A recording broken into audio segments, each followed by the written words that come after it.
میں آپ کو یہ یقین دلاتا ہوں کہ یہ میرٹ والی پارٹی پہلی دفعہ پاکستان میں آئے گی. نہ عمران کا کوئی رشتہ دار ہوگا, نہ اس کا کوئی دوست اوپر آئے گا, نہ جو عمران کو خوش کرے گا اوپر آئے گا. اس میں صرف میرٹ ہوگی. اور میں انشاءاللہ اسما میں پاکستانی قوم سے یہ وعدہ کرتا ہوں, کبھی پاکستان کے پاس ایسی زبردست ٹیم نہیں آئے گی جو میں لے کے آؤں گا, کیونکہ میرٹ پہ ہوگی. میں جانتا ہوں کہ کتنے قابل پاکستانی ہیں. اور میں آپ کو یہ بتاؤں کہ آپ نے کہا نا 90 دن, آپ کو صرف 200 لوگ چاہیے پاکستان میں, ایماندار اور اہل لوگ, کمپیٹنٹ اور مینیجریل سکلز جانتے ہو, صرف 200 لوگ چاہیے. آپ جب کہتے ہیں نا سارا آوا کا آوا بگڑا ہوا ہے, یہ آوا کا آوا بگڑا نہیں ہوا, لیڈرشپ بگڑی ہوئی ہے. جب میں 2 نمبر ہوں گا لیڈر, میں نیچے پٹواری کو نہیں ٹھیک کر سکتا, میں تھانے دار کو نہیں کچھ کہہ سکتا, میں اپنے جو نیچے بیوروکریٹس ہیں ان کو نہیں کچھ کہہ سکتا.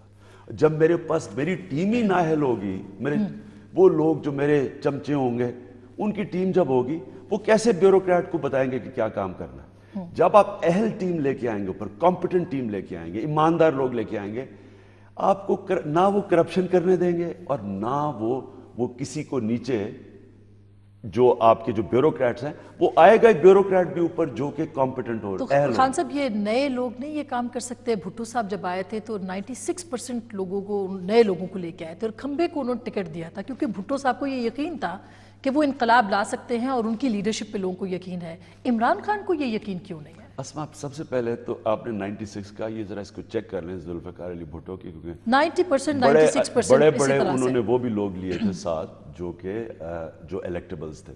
لیکن اس کی بات نہیں ہے, پہلے تو ہم اپنی ٹیم ہی نہیں سامنے لے کے آئے, تو شور کس چیز کا مچ گیا ہے؟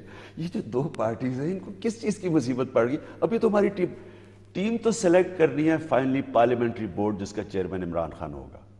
اور ٹیم میں آج آپ کو پھر سے کہہ رہا ہوں, الیکشنز کرائیں گے اپنی جماعت میں؟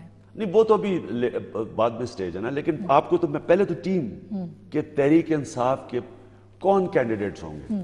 میں اسما آپ سے پروگرام کروں گا جب میرے کینڈیڈیٹس اناؤنس ہو جائیں گے نا, پھر میرے سے پوچھیں.